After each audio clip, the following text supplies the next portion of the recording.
Right, so for so long the plan, if we can call it that, to solve the decades-long crisis between Israel and Palestine has been to allegedly work towards a two-state solution.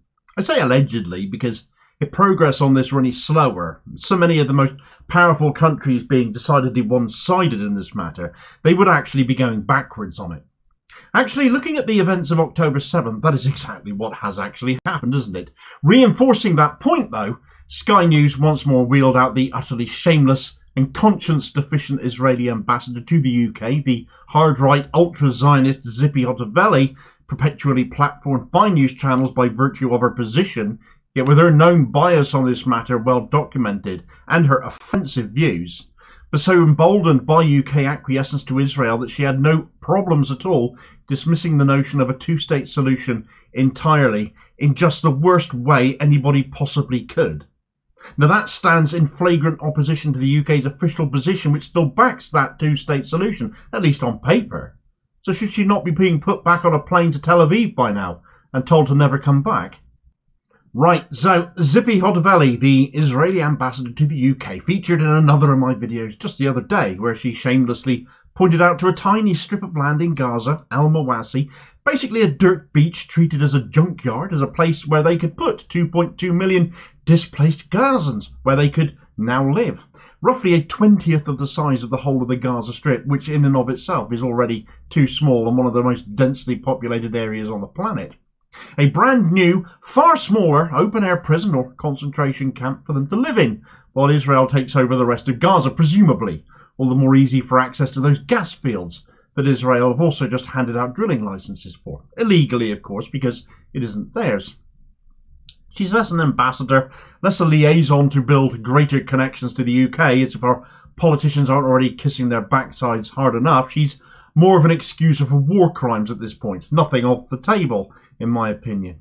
Well, Hotovely sat down for an interview with Sky News' Mark Austin at the Israeli embassy for a roughly about a 10-minute long interview. I won't go into all of it, though, but we might well come back to a few of her more vile comments in a moment. The crux of it in relation to this video came after questioning Hotovely as to how Israel will eliminate Hamas. It turned to what a post-Hamas Gaza would look like from Israel's perspective, leading into questioning on the two-state solution.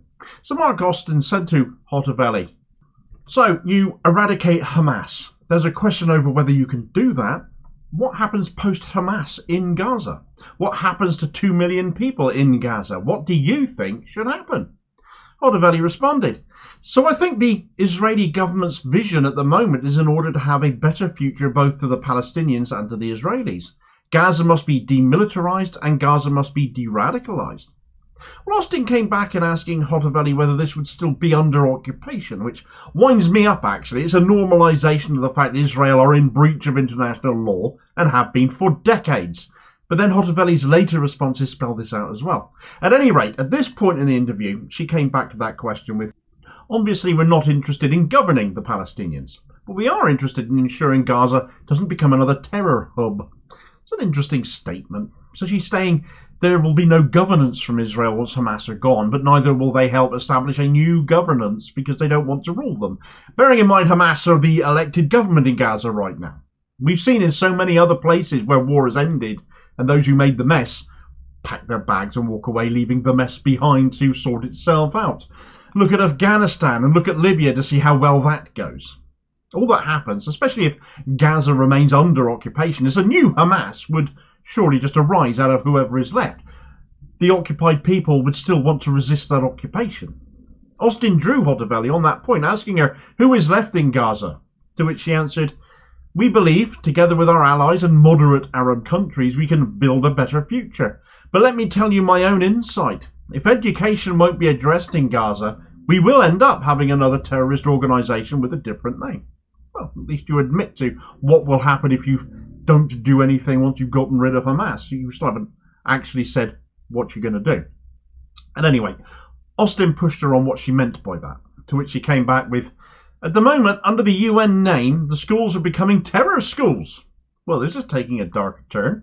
At this point, education by Israel in Gaza to stop them becoming terrorists again, because God forbid an occupied territory resists its occupation. What kind of education are we talking about here exactly? Well, Austin was thinking similarly, and he asked Hotovely what she meant. He brought this up in terms of the re-education that we associate with China, and things got decidedly darker still in response to that, not to mention quite insane. She said of this China comparison, absolutely not. This is what you did in Nazi Germany. This is what the British people did. You're not learning from your own history. In this residence that you came to, there is a Churchill painting. There is one thing we learned from Churchill's experience fighting Chamberlain's policy, is the fact that you cannot appease pure evil. So he knew that you could not negotiate with Hitler. We know we cannot negotiate with Hamas, and this means we need to have a better future for the Palestinians. Wow, so Hamas are Nazis now, literal Nazis, the comparison drawn there. So last time I looked, Nazi Germany was bent on conquering Europe. Hamas are resisting occupation. I don't condone any acts of terrorism, but I don't blame Palestinians or Hamas, we shouldn't intentionally conflate the two, for wanting freedom from their overseers, for wanting their own nation. It's nuts. I wouldn't go extolling Churchill's virtues too hard either after what he pulled in Bengal. Anyway, at this point Austin thought he'd bring up the prospect, in light of Hotovely's comments, the prospect of a two-state solution happening, in which case asking if there was still a chance for this. Well, this set her off. Hotovely replied, I think it is about time for the world to realise that the Oslo paradigm failed on the 7th of October and we need to build a new one. Austin cut her off here. For the most part, in this 10-minute long-ish interview, he just let Hotovely say her piece throughout the questioning. But now he pressed her, asking, does this include the Palestinians living in a state of their own? You would think he'd set fire to Hotovely's chair with her sat in it. She was incredulous at the prospect. How dare someone say it out loud within her presence? She shot back with, the answer is absolutely no, and I'll tell you why. Israel knows today, and the world should know now. The reason the Oslo Accords failed is because the Palestinians never wanted to have a state next to Israel. They want to have a state from the river to the sea. Oh, that phrase again being abused. Austin then put to her, so the two-state solution is dead then? To which Hotovely, getting still more incensed, barked back, why are you obsessed with a formula that has never worked, that created this radical people on the other side? Why are you obsessed with that? It isn't an obsession for an occupied people to have their occupation ended and to have a state of their own. Their lands were taken from them ahead of Israel declaring its existence and independence in 1948, in no small part to Western nations like our own. In the 1967 war, Israel seized yet more Palestinian land and placed them under occupation, which drove in no small way the formation of Hamas in the 80s, not to mention their attacks on other neighbouring states like Syria, taking the Golan Heights, and Lebanon, which saw the formation of Hezbollah. Hotovely brought up the Oslo Accords. That was an agreement signed in 1993 by then Israeli Prime Minister Yitzhak Rabin and the leader of the PLO Yasser Arafat, which involved the withdrawal of Israeli armed forces from Palestinian territory. It started well, and then Netanyahu came to power, and all of the areas Israel had withdrawn from, they just retook. The reason those accords failed is your own Prime Minister and the governance that he's ushered in over the last 20-odd years, Hotovely, and you damn well know it. I'll also draw attention to her bringing up the notion that Palestinians and Hamas are evil in the same vein as Nazi Germany.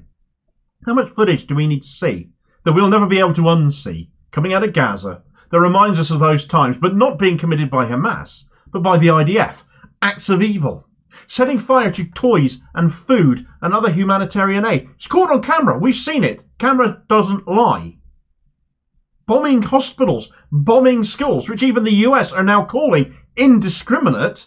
The recent example, easily one of the worst events of this entire recent saga over the last couple of months, that has come out of the Jabalia refugee camp, where a school building was found with the bodies of men, women and children having been killed apparently in an execution style, with even newborns apparently riddled with bullets. And Hotovely sits there and defends this, comparing Israeli actions with that of Churchill during World War II, acting like Israel are heroes here. Hotovely earlier in the interview praised the US and the UK for their support for Israel in opposing a ceasefire. They're great allies. She made special mention of the fact that never before in the UK have there been so many political leaders on their side. This interview was absolutely nauseous. Hotovely should be expelled for what she said. She will instead be completely supported by government and opposition alike. Thanks for watching. I hope you found this video useful. Please like, share and subscribe if you did. More content up daily. Please do have your say on this story in the comments below and be part of the conversation. Meanwhile, here's a video recommendation where the disgraceful Hotovely was trying to sell that Al-Mawasi strip of land as a viable option, home for 2.2 million people in a splat of land about half the size of West Cornwall. And I'll hopefully catch you on the next vid. Cheers, folks.